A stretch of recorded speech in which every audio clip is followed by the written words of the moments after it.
Hello, welcome to a Healthy Tuesday tip. I am Health Tip Girl Sheila Janan. Thank you so much for joining me. Today's tip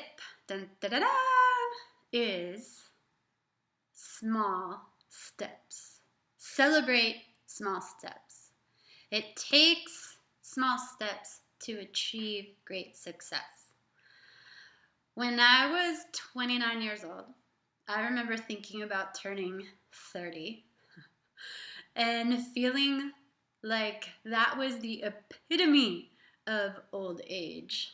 Yes, that's what I was telling myself at the time. So I decided, I got this great idea to run a marathon. And I'm laughing at myself. Let me tell you why. Because, first of all, I was overweight. I was a size 12 or 14, and for me, my regular body size is size 6. That's what I am now. So I was twice as big as I am now. But the great thing about marathons actually is that I've learned it doesn't matter what age, what size, anything that you are. If you want to run a marathon, you can do it. So don't let our fears get in the way, okay? So I am overweight and I don't like jogging.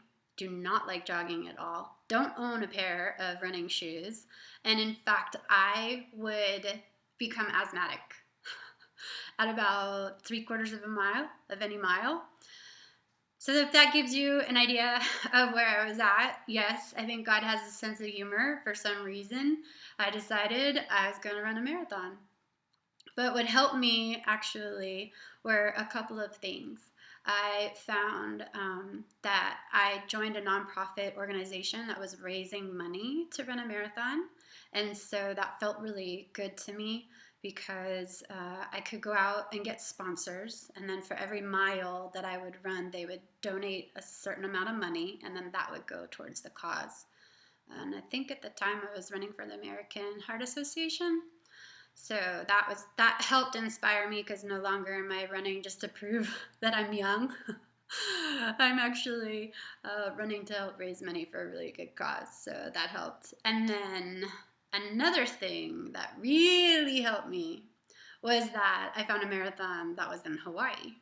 And at the time, I had never been in Hawaii. So I felt very motivated to get to Hawaii. I felt like if I was going to be gasping for air and trying to push myself to the utter limits, I might as well be in paradise, right? I mean, if I'm going to be like in agonizing, I don't know, self-torture, then why not have paradise all around me? So that was very inspiring. I remember that I started hanging out with people who were joggers. You know, seems like a good idea, right? If you want to accomplish a goal, then hang out with people who are doing what you want to be doing. And they would talk about this thing called runner's high. Do you know about runner's high? Runner's high is when you're jogging, you get to a certain state, and the body releases a ton of chemicals so that you feel euphoric.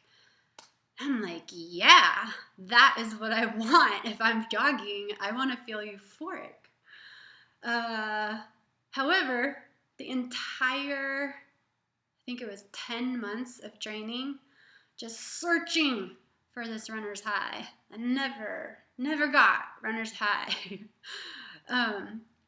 What happened was that it's kind of funny because I found out later that it wasn't until 2008 that scientists actually had completed enough research to understand and map the brain chemistry of what was happening for runners, that a person who's jogging won't typically release those chemicals until after 2 hours of jogging.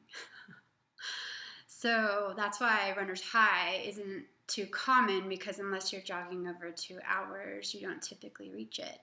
However, the good news was that I did get my runner's high. It was while I was running the marathon.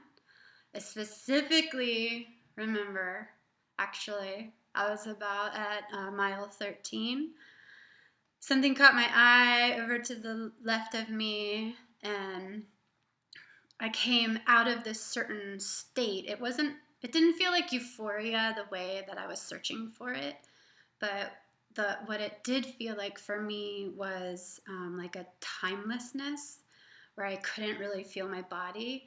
I remember when I came back to, I couldn't remember the last 3 miles. I couldn't remember the scenery around me. I couldn't remember how I was feeling. I didn't know actually how I had gotten from mile 10 to 13. It was as if I had blacked it all out.